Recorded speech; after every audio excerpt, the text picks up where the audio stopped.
What is up, my crew? This is the Nook Podcast. My name is Stephen Murphy, and it is so good to have you listening today. Some context for today's episode.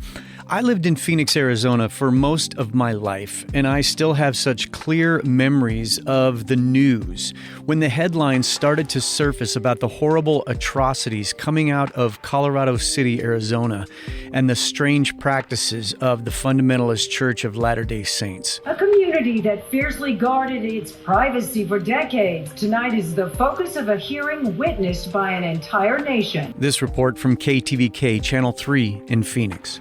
Freedom of religion or crime in the name of God? Lawmakers are weighing those heavy questions tonight as they decide whether the United States government should step in and put a federal watch on an Arizona polygamous sect and its notorious prophet.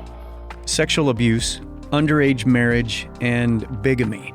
This odd cult, led by self-proclaimed prophet Warren Jeffs, started making headlines in 2004. Needless to say, all that was discovered from that time sent shockwaves through that community and the surrounding area.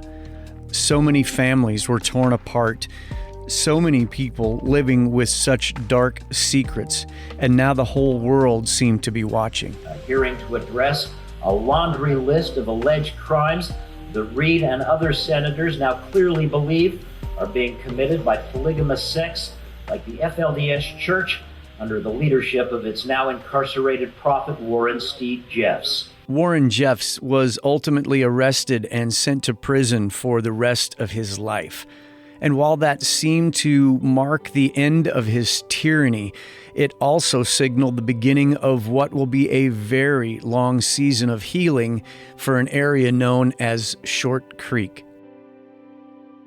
Today, I have the privilege of introducing you to Luke and Konstance Merideth. Together, they are leading the Short Creek Dream Center, which is actually housed in the former house and compound that Warren Jeffs and the FLDS Church once owned. Just one aspect of the story that I absolutely love. This is an amazing couple who each have their own stories of redemption and are now motivated by God to be part of restoring so many people who have been left questioning everything they were brought up to believe. So settle in for my conversation with Luke and Konstance Merideth.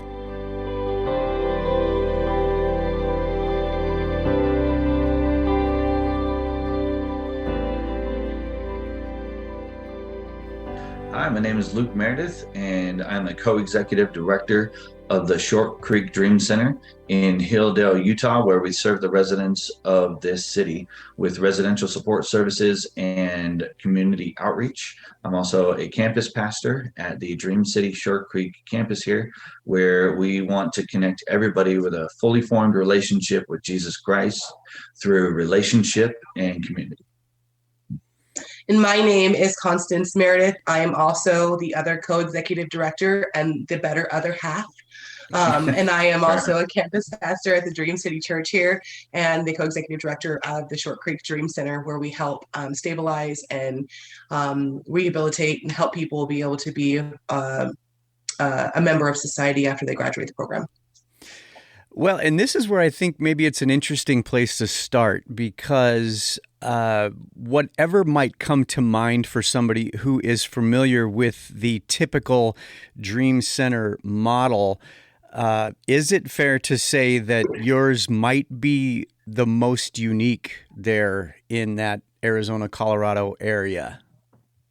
Yep, absolutely. So Dream Centers are worldwide. There's just under 300 different dream centers in different places, and they take many forms and shapes. There are some in Africa that are orphanages. There are dream centers that don't have residential programs and they just do outreach.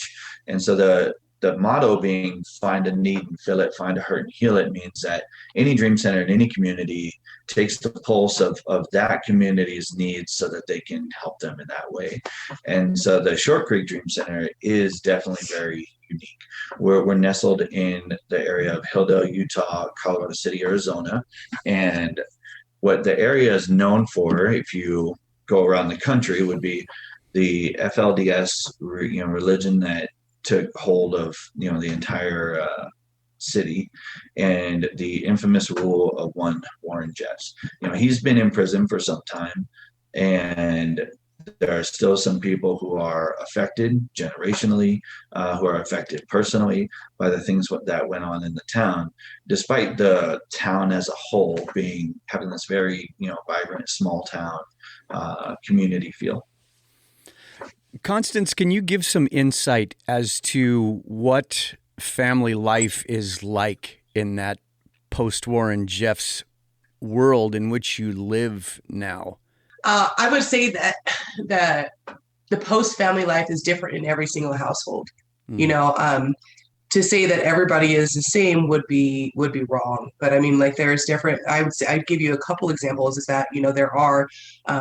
It's hard to decipher like what you do afterwards. I mean, if you have a wife and you have sister and they have sister wives, so you have a couple different wives, like, what is your responsibility, as the male or as the husband of the home? Do you disregard all the other wives that you had and that you have children with? Do you reside together? Like, what do you do? And that's like a really, really hard choice for some people. We've talked to some fathers and husbands, and they have told us, like, that it is their responsibility, even if they don't want to live that life anymore. It's still their responsibility to take care of those women that he said he was going to take care of. And it is his responsibility to take care of those children too. I've heard of other situations where the husband has gotten other houses for their wives to live in, and they only stayed with their first wife. There's just so many different circumstances and so many different ways that people live in their homes. It would just be hard to be able to narrow it down just to like a basic situation, because every situation is very complex and every situation is completely different. Is it fair to say that the area is still shell-shocked all these years later? I mean, I know Warren Jeffs has been in prison for some time now, but having visited that part of the world, it just seems like there's still some reverberations of his departure, and the fallout is still happening. Definitely. I would say there's still recovery from that era of trauma. 10, 15 years out from a traumatic situation isn't all that long if somebody hasn't been dealing with it. And so there are some people who need help transitioning out of that still, even to this day. And I'd say the community is affected with a high poverty level.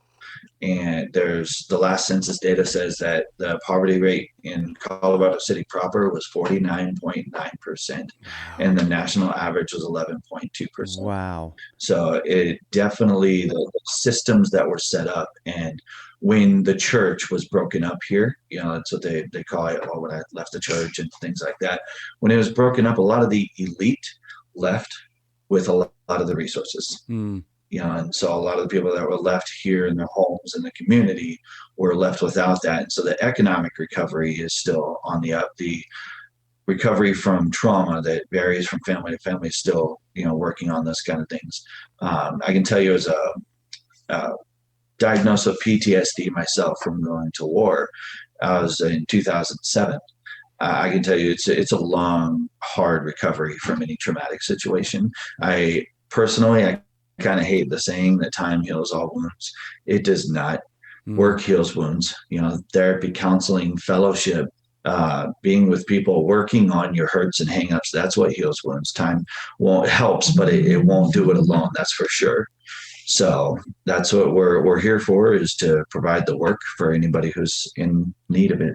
Right. And what does it mean to you then to know that you're a part of something that is very committed to being there for the long haul? It's not just a quick weekend mission trip. It's something that has to go for a good long time, with exactly what you said, knowing that those traumas and those really deep-seated things in that community will take a long time to heal from. It's kind of a funny story. Konstance, you want to tell them what I said about moving out of Phoenix when we first started seeing each other? Well, Luke did tell me that he would never, when we got married, he said that he would never move out of Phoenix. And I just kind of like let him say whatever he was going to say, but I knew better. So it was, but to be here and just, I mean, like our hearts, and that's what's so great about like our relationship is that our hearts are just all for serving and all for helping, you know, being in, I don't see us doing anything outside of that, you know, because that's where we find our passion and what we're really good at, because we also went through a time where we had to go through healing, and we remember how much it meant to us to have all those people that came alongside of us and helped us through our healing and helped us through the trials and tribulations that we were going through. So to know that we are the people that people count on, it means the world to us, and we cherish it, and we also honor it, and we want to be respectful, and we want to honor that trust, and we want to be there for people as much as people were there for us. Yeah. Well, and maybe that's a good place for us right now to kind of look back. I don't think that you wake up one morning and go, hey, let's be a part of something in a hurting area of Arizona and Utah. I know just enough of your stories to be dangerous, but you know, maybe Luke, we could start with you. And you already mentioned your PTSD and some of what you had obviously started with your time in the military. Give me some insights into what that time of your life looked like. I can tell you that I grew up in Phoenix, Arizona, poor. My mother was addicted and on drugs as long as back as I can remember. And we were hungrier than we should have been as a family, as children. And I was kind of, I think, willfully oblivious and just wanted to move through life to the next chapter, be happy, didn't know what that was. But when I was in high school, a friend of mine approached me, and I was on my own. I moved out when I was 16 and was fending for myself. And a friend of mine approached me and said, hey, I think I want to join the military. I just had a recruiter come to my classroom. And I was like, are you dumb? Why would you do that? You know, this is the way I thought when I was a kid. I was like, that's crazy. And so I went to the recruiter's office to make sure he didn't get finagled and to, you know, try and convince him not to join. And I ended up listening to the recruiter, and I ended up joining. He didn't, by the way, he backed out. But funny enough, I was listening to, you know, the promises of adventure and, you know, the resources and things like that. And I knew that being 18 and being a shift manager at Taco Bell wasn't going to get me where I wanted to get in life. Yeah. And so I ended up joining and for getting the resources for the college money. And honestly, it was one of the best choices in my life. The camaraderie, the experience, and I wouldn't trade it even for anything in the world, even considering, you know, the things I went through or experienced. So I joined for the college money and to have some resources, and then war happened. And so when the towers were struck and everything kicked off in Afghanistan in 2001, it wasn't until 2004 that I was actually deployed from my duty station to go to Iraq. And I was stationed in a small town called Al Qaim. It was on the Syrian border. And we were there basically to try and stop the militia weapons trafficking activity between Iraq and Syria, you know, that was supporting, you know, the Iraqi insurgent forces and things at the time. So there was a good bit of action there. Luckily, my post that I was at was a little bit out of town. So we would get mortar fire, but I wasn't running through town under, you know, small arms fire. My unit was very much like a MASH. You know, if you've seen the old show MASH, we had tents set up, and they brought in casualties on helicopters usually, and we would take care of them, you know, in some pretty advanced equipment. We had a very forward operating emergency and surgical setup. And what that equaled though was on a smaller base, you know, maybe 1,300 people. I knew these people. I knew, you know, a lot of them. And this is like the size of a good sized high school, you know, and all these Marines and sailors on this base. And so I would eat breakfast with people who came in on the helicopter later that day. And we didn't save all of them. And it was hard because that was our job. Yeah. And so for us to feel like we were doing our job, we felt bad. You know, we felt pretty angry, sad.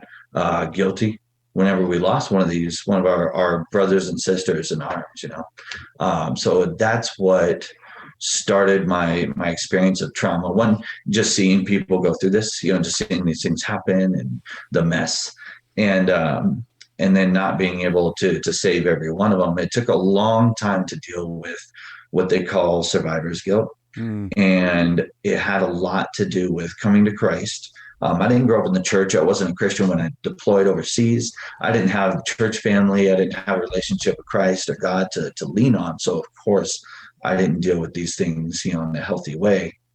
And so when I first got out of the military, I had my nursing license.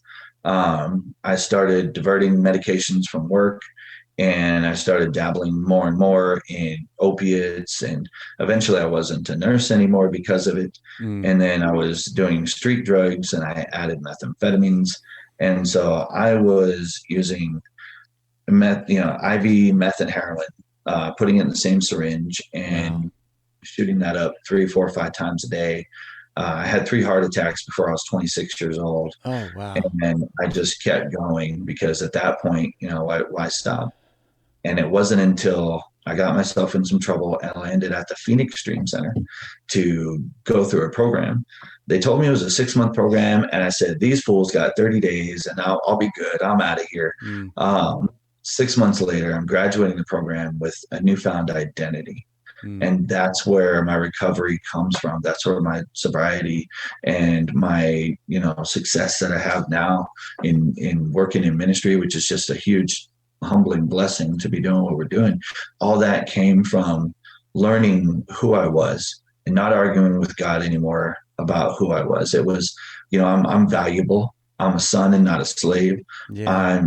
I deserve treating myself better, because that's what God wants from me. And so walking in that helped me fight off, the addiction and the urges and the depression and trauma recovery and all these things. And the long road of fighting through all that, and having people surrounding me that believed in me, that ministered to my potential, not my problems. That's what got me to a good and stable and sober and God-loving place that I'm in now. Well, and that's where you met this amazing wife of yours, Konstance. What was your story in that intersection? Well, before I also went through the Church on the Street program at the Dream Center in Phoenix, and I at a very, very young age, I dealt with. I'm half Black and I'm half white, so I dealt with a lot of unacceptance because I wasn't one way or another. And so I dealt with a lot of not belonging and not fitting in anywhere. So that kind of led to me wanting to find out where I did fit in and where I did belong. And the misfits and the troublemakers, I fit in there because I knew how to cause trouble and I knew how to disobey the law. So it's where I found my comfort and where I found a sense of belonging at the time. And I ended up getting into a lot of trouble with law enforcement and going into, at a minor age, of course, but and doing like a lot of things that I shouldn't have been doing. And it was just because I just didn't know who I was. I didn't know who I wanted to be. And eventually I ended up at the Dream Center, and I started going through that program, and I started finding out, like what my purpose was and what I was put on this earth to do. And I went through the program, and then I went out on the streets from 10 o'clock at night until 2 o'clock in the morning, just ministering and talking to girls that were in active sex work. And I fell in love with working with human trafficking survivors and just giving them hope for what the future could be for them. Because, I didn't have hope, and the Dream Center believed in me. And so I wanted to give that back, and just to find out how powerful giving somebody hope is, and not judging somebody and coming alongside somebody just gave me the strength and the power to be able to be the example for some people of like, yeah, you can come out of the muck and the mire and you can do something and you can be something with your life if you choose to be. You just have to have some people that believe in you and just so you can start believing in yourself just as much. And I became the outreach director for that outreach, and then I became a caregiver, and then the director of that program that worked with human trafficking survivors, and then became the chief programs officer of the Dream Center. And I was so passionate about it, I also joined the mayor's task force, and I was the chairman of the subcommittee for victim service providers in Phoenix, which works with other organizations to help find best practices and what would be best to in collaborating with Homeland Security and the FBI and other local law enforcement organizations, just to help with the collaboration of finding out what would be best for people that had been in a human trafficking situation, and how to help them to achieve their goals, to give them hope, and to find the best practices and best services to come alongside of them. And then I ran into this guy, and he and he was like, "Oh, I gotta have her." And I was like, and I told him, I said, "Are you really ready to join with me?" Because I sometimes will get up at 2:00 in the morning and have to go on a rescue to pick up a girl. And I'm like, if you're not for that, you and I are not for each other, because that is my passion, and that is what I know that I'm called to do. But he really came alongside in a huge way. And that was what I was really looking for, was somebody that was going to be able to do life with me and have the same passions and the same hurts for hurts that I did. And I found that. When she told me that her heart was, the girls in the program, one, I admire that. I always tell her she's, one of my heroes. She's so selfless in giving her time and helping, touching so many lives. When she told me that was her heart, is the girls in the program, I then used them in my engagement proposal, which I thought was pretty smooth. He did. Nice, good hook. He did. Can't say no in front of all these people. Well, so then, is there a way for you to even capsulize what it means to the both of you to come from such checkered pasts and then experience such a mind-blowing redemption, and then be able to turn around in the now, where you're in this area that needs that redemption, that needs that same hope that was shown to you? How did that fill your tank back then to now fuel you into what you're doing now? I think one of the ways that it catalyzes what we do now is having the past that we do. When she says, "Hey, I gotta run out at 1 a.m. to go, on a rescue or to go help somebody," like, I get it. I've been in desperate, horrible situations where nobody came at 1 a.m. for me. And so I'm in full support, and we know that of each other. When we're about to go to a family dinner, and I'm like, "Babe, someone's in a spot. We got to put it off. I got to go to someone's house, and sit and talk with them." Which, it's okay. Like, we understand, and we catch up on the family time, of course. But having those backgrounds helps, and it's amazing to be in the situation that we are, where we both overcome, and that we can have those backgrounds and be together as partners and not projects for each other. I think God has brought us through what he did and brought us to what he did, so that we could be, more powerful for him in what we're doing, just to reach and to help people. Right. Well, and it's obvious that by being there and so with those goals of being so deeply attached to the community, that's the place where those relationships are going to be built and expounded on. Can you talk about the relationships that you're able to build where you are and what God is doing within those things? In the now, and even, kind of what does that look like long term? Yeah. So I'm one of those people that people either really love me or they really hate me. And I hardly ever get to the really hate me, just because I'm very loud and bubbly and I'm just me, and I'm okay with who I am, because God has showed me who I am and who, and that person that I am gets in places that normally people don't get into. So, and it's just because I just love, I mean, like I build relationships when people meet me, I'm really genuinely wanting to get to know them. I don't want to get to know their story. I don't want to get to know their past. I want to get to know who they are and find out how I can be of assistance and be an actual friend to them and help build them up. And my whole goal is just to be able to be that friend that is like the definition of friend, that builds you up, that calls you out when you're doing things wrong, that empowers you to do things, that tells you when things that shouldn't be happening the way that they're happening. Like my whole goal is to be the best person I can for the people that I meet. And being that, I mean, like, don't get me wrong, I'm fleshy. I have some issues sometimes, but I've never seen it. I don't know what you're talking about.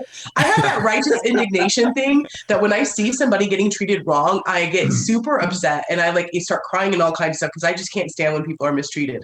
But when we get to be able to go and talk to some of these different people, it just makes me, it fills my cup up, not only, and I mean, that sounds like a little selfish, but it fills my cup up, but it also lets me know that, like, I'm not here for me. I'm not on this earth for myself. I'm here on this earth to be able to glorify God and to be able to do the things that he's called me to do. And I know that if I'm doing that, then I can't go wrong. Like I listened to a sermon on Sunday that told me about, like you need to put your stake in the ground and move forward. And if it doesn't matter who's going to talk about you or who's going to follow you, it matters what God's called you to do. And that's what you need to do. And so that's what I'm doing. I'm putting my stake in the ground and I'm moving forward and doing what God's told me to do. And because he's the one that I'm here for. I'm not here for myself. I'm not even here for my husband, in a way, I mean, of course I am, but newsflash, Luke. Yeah. We're here to serve God. Amen. Yeah. Well, Luke, there is something I wanted to make sure that I touched on because again, having visited there, something that became just a stark wow for me is that as you're dealing with these folks coming out of that FLDS with all their traumas and things that I'm sure that they haven't even identified in some instances, but yet you can't even use our language to talk about God, to talk about the Father, to talk about, again, things that I just view as bedrock 101 stuff that we believers know, because all those terms have been perverted and tainted. What is it like dealing with maybe a family that's just coming out of it, know they need help or rescue, but you've got to really pick and choose how you even talk to them? Definitely. So there's a trauma-informed approach to our language here. And that's an interesting thing to just put around simple, like you said, simple religious language like God, Jesus, prayer, sin, salvation, pastor, things like that. Here around the Dream Center, I don't have pastor on my business card or anything like that. I'm just Luke, and I want to help, because there's a very different, feel for that. What I like to say is that we have a similar vocabulary, but they have a different dictionary. So we'll use the same word, but it means something different. And this even is true of, Protestant Christians and, Latter-day Saints. There's a different definition of God and Jesus and things like that. So you got to build a relationship with somebody to where they want to hear about what you've got, or at least to the point where you have enough of a relationship that they'll talk about the differences in things. And talk about that, peaceably and things. But when a family or someone comes in, it's all about the Good Samaritan approach. One of the things that we talk about here is that the Good Samaritan did not ask, what creed or religion that the guy laying on the ground was. He just reached down, picked him up, paid for his stay at the inn, carried him on his own, ride, and just took care of the guy without asking any of that. That builds relationship. Yeah. And there's a point, there it is, something to share. There people are very aware that we're Christian.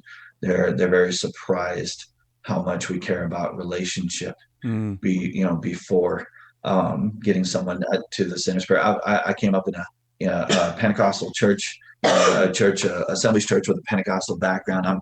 I'm just as much for meet somebody and get them to the sinner's prayer in 10 minutes on the bus ride in Metro Phoenix, as anybody else. Like, cool, that's a win, man.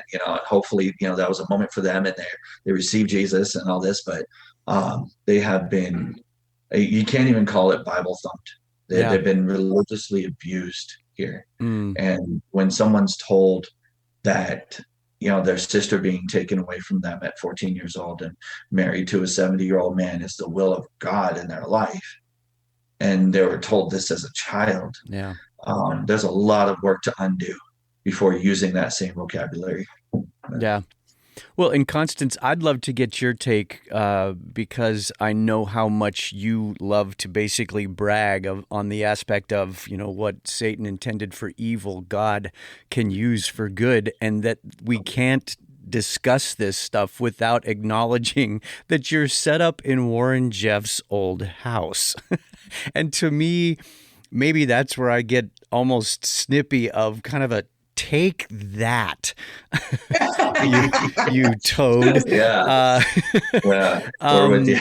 Just talk a little bit about what you've noticed, or can you describe even what does it mean in the community that you are set up where you are and doing the work that you're doing?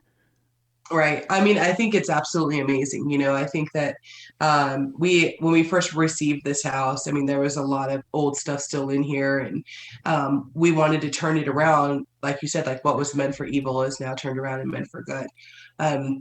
We've remodeled almost the whole house. I think there's only like maybe 1 or 2 rooms that haven't been remodeled because we just wanted to say, we want people to see something new. You can turn around something that was ugly and make it pretty again. You can turn around something that was meant for evil to turn it around for something that's good. You can turn around people that did horrible things in their life, in their past, and they can turn it around and make a huge difference in other people's lives and help other people to flourish into ways that they never thought were possible. So I'm a firm believer in, like, when people say, like, I don't know, they tell me that, one girl had texted me earlier today and she's like, I'm a failure. And I was like, you are absolutely not a failure. We can accept fault for where we are, but you would never be a failure, because failure is accepting defeat and not getting back up. Yeah. We get back up and we are fighters, and we are going to continue to fight. And that's one thing that I love about this community, is that every single one of these people are so absolutely resilient, and they are fighters. And so being in this house, it's hard because, like, you have some people that, it's basically anywhere. So everybody has their own thoughts. You have people that are positive about things. You have people that are negative about things. But when you're in a small town, it magnifies. Yeah. So you have some people that are really grateful, and some people that are really appreciative. Actually, most people are grateful and appreciative, and then of course you have the couple people that don't like the fact that we do have the house. But to be as open and honest as possible, is that we weren't awarded the house. His 65th wife was awarded the house, and her dream was to make this house a dream house. Without even meeting us, she wanted to be called the dream house. And it just so happened that God ordained a meeting between the Dream Center and Brielle for us to meet up and just be able to help complete her dream. Yeah. So this facility was her dream and what she wanted it to be. So to be a part of what she wanted in her dream is just absolutely, absolutely magnificent and just a blessing for all of us. Yeah. Well, and again, with the aspect of knowing the heart of the place and that you are there for the long haul, how can people help? That maybe somebody listens to this, it's the first time that they're even aware that something like this is happening where you guys are, and they're just motivated to get involved. What does that look like? They can visit shortcreekdreamcenter.org, and there's a Get Involved tab. There are ways to reach out to us, contact us, anything from put us on your prayer list to if you'd like to become a monthly donor. $5 a month can get more therapeutic toys for our children's counseling, even things like that. So that's a great place to go, showcreekdreamcenter.org. Check out our social media, share the stories, share what we're doing here. Yeah, we also have lots of service, lots of projects that are inside the house for serving our residents that, if you reach out to us, we can definitely send you a bigger list of like those projects that we need done within this house to keep this house going the way that it is. So there's definitely those ways to get involved. You can also send mission trips out here. Mission trips we have a separate house that's just for mission groups. So there's definitely ways to be able to come out here and serve and get into the community and help serve the community. So there's so many ways to get involved. If you don't see it on there, then make sure that you contact myself or contact Luke. And we'll be able to find out what you would like to do and what your group would like to do or your church would like to do. And then we can help out with designing something that was specifically for what you guys would like to do. Is there anything that we didn't touch on that you thought we might, or just anything else? I always like to have a little bit of time. If there's just anything else that you want to share, this is the time for it. Yeah, I think that we would like for people to know that, we're definitely not for exploiting what had happened here. We, in order to see how far this town has come, you have to be able to tell the history. So this town has come so far in the 15 years that it has, like so far, but that doesn't mean that it's not over. That means that they're still going to continue to grow and there's still going to be change and there's still going to be things that are, that we can be able to help out with. But I wanted people to know that that's 100% not our goal. Our goal is to be able to get people to come alongside of us, to be able to help us out with keeping moving forward and not staying in the past.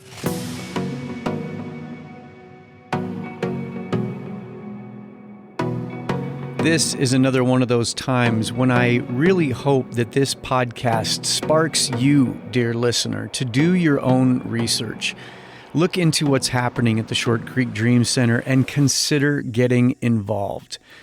I can tell you from firsthand experience that they are making a huge difference in the lives of hurting people. And for me, perhaps the best part is that they are committed to being there for a really long time, always ready to find a need and fill it, find a hurt and heal it. I've got a link to the Short Creek Dream Center in the show notes, along with a link to the Nook Facebook page and my social media feeds. And I'm always reachable by email. The address is steven@nookpodcast.com. I'd love to hear from you. Thank you so much for listening, and I will catch you here next time in the Nook.